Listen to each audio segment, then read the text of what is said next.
Bonjour à tous, j'espère que vous allez bien. Aujourd'hui, cette vidéo participe à l'événement Interblogueur organisé par Christophe du blog L'Art de la Peinture et qui consiste à vous citer 5 astuces pour trouver l'inspiration. Vaste sujet. Et pour cette première astuce, je ne l'ai pas trouvée toute seule. En fait, j'ai un petit peu piqué à Ryan qui a publié une vidéo sur ce thème il n'y a pas longtemps. Et cette première astuce consiste à ne pas attendre d'être inspiré. Et je sais que c'est un petit peu contradictoire avec une autre vidéo que j'avais fait au sujet de la motivation.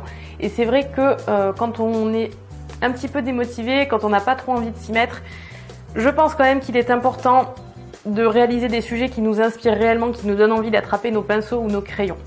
Mais parfois, l'effet inverse se produit, c'est-à-dire que parfois, on a envie de dessiner, on manque pas de motivation, mais par contre, qu'est-ce qu'on pourrait bien faire comme sujet? On sait pas trop, on est là, on regarde plein d'images, il y en a aucune qui nous plaît. Donc, en fait, ce que nous disait Ryan dans cette vidéo en particulier, c'est que ça sert à rien d'attendre d'avoir le modèle idéal, le modèle parfait quand on a envie de dessiner. N'importe quoi fait l'affaire. Le verre qui est posé sur votre table fait très bien l'affaire. Un vase, un bouquet de fleurs que vous avez chez vous, la vue que vous avez par votre fenêtre, peu importe, tant que vous pratiquez, tant que vous ne restez pas trop longtemps sans dessiner. Parce que ce qui risque de se passer, c'est que vous allez attendre, parce que parfois l'inspiration, elle met du temps à arriver, voire beaucoup de temps.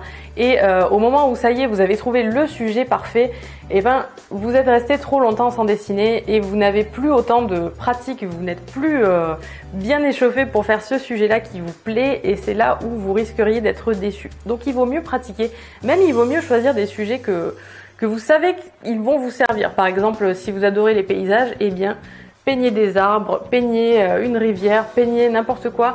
Tous ces éléments qui vont vous permettre de continuer à progresser, d'apprendre, d'améliorer votre technique. Comme ça, quand vous aurez enfin le sujet que vous voulez vraiment réussir, eh bien, vous aurez cette pratique derrière vous. Ma deuxième astuce pour cette vidéo, c'est de ne pas chercher forcément des images.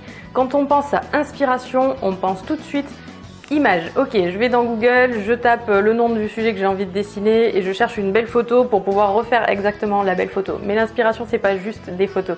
Alors c'est vrai, c'est rigolo que ce soit moi qui vous dise ça alors que je suis spécialisée dans le portrait d'après photo, mais je vous assure que vous n'avez pas besoin d'une image pour faire un superbe tableau. L'inspiration est partout autour de vous, et même si vous avez l'occasion de travailler sur des sujets réels, c'est beaucoup mieux pour vous. Le fait de les voir en 3 dimensions, il n'y a rien de tel pour votre œil. Donc l'inspiration, ça peut être quelque chose que vous croisez lors de vos promenades, ça peut être un paysage, ça peut être un animal dans un zoo, ça peut être un objet, ça peut être plein de choses. Il ne faut pas vous restreindre à chercher la photo parfaite.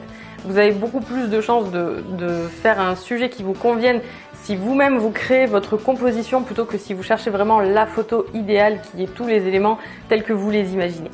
Troisième astuce, ne cherchez pas que des sujets. C'est un petit peu bizarre comme astuce, mais parfois l'inspiration, c'est pas forcément trouver un beau sujet. Ça peut très bien être une association de couleurs, ça peut être une texture.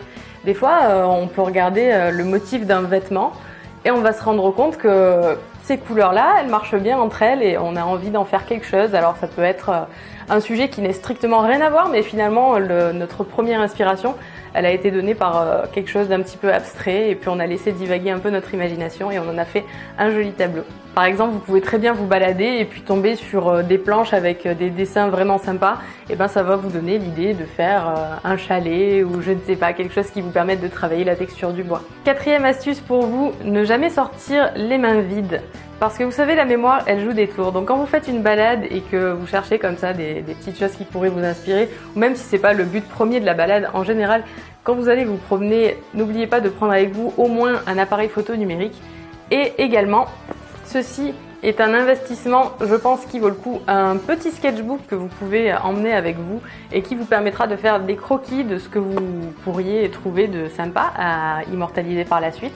Moi, celui-ci, je l'ai acheté pour mes prochaines vacances. Je pense que on va prendre des photos, mais je vais aussi faire quelques croquis. Ça me fera des souvenirs sympas de mes vacances à Porto. On verra ça puisque je pars dans un mois. Et puis, c'est bien aussi d'avoir un sketchbook un petit peu plus gros à avoir chez vous. Je trouve que c'est sympa quand vous essayez d'imaginer un tableau. Ça vous permet de placer les éléments de manière un petit peu grossière, mais d'avoir déjà une bonne idée du rendu pour pouvoir ensuite créer votre tableau. On dit l'appétit vient en mangeant, et bien parfois l'inspiration vient en dessinant. Et peut-être que vous allez commencer un croquis sur un truc qui vous inspire un tout petit peu, Mais le simple fait de commencer à le mettre sur papier, et ben vous allez penser à d'autres choses, à d'autres éléments et au final vous allez construire comme ça petit à petit votre composition. Et enfin, dernière astuce, un autre petit investissement qui je trouve vaut la peine d'être fait.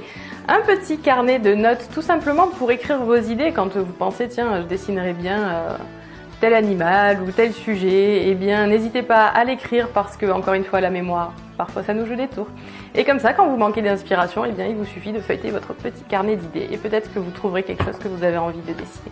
Par rapport à ce thème donc sur les 5 astuces pour trouver l'inspiration, je dois refaire une vidéo dans 15 jours avec exactement le même thème, c'est-à-dire retrouver 5 autres astuces pour trouver l'inspiration. Et ce que j'aimerais beaucoup en fait, c'est partager vos propres astuces.